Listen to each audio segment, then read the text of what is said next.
เพิ่นเอามาให้เพิ่นก็ว่าวันเสาร์นี่โทรไปเด้อหาเพิ่นเปลี่ยนให้บัดนี้พันคิวบ่เพิ่นเอาพวกนางรำมาลำเขาสึกคักหลายเอาพวกนางรำมาลำน้อยยายไรเพิ่นบอกเอานางรำมาลำเอามือของหลาย พระเจ้ามาแก้บุญพระเจ้ามาแก้บุญให้พระเจ้าซื้อตัวนี้ล่ะ พยยุงนี่ล่ะ วันเสาร์นี่ข่อยสิคันใดนี่ข่อยบ่ได้มาเด้อให้พระเจ้าโทร ฉันไปโทรให้ยาย เพิ่นบอกคักปานนั้นคันมันบ่พันแล้วอย่าไปซื้อแท้ๆเลยบ่ออกเลยแม่นเล่ามาให้ก็ได้ละที่ข่อยนี่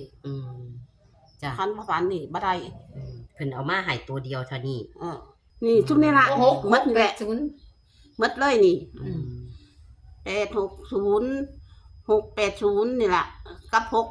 68หั่งพันไปนี่มีแต่พันไปเลยกับน้องเด้งวดนี้ก็ได้ เจ้ คือกันกับบางอัน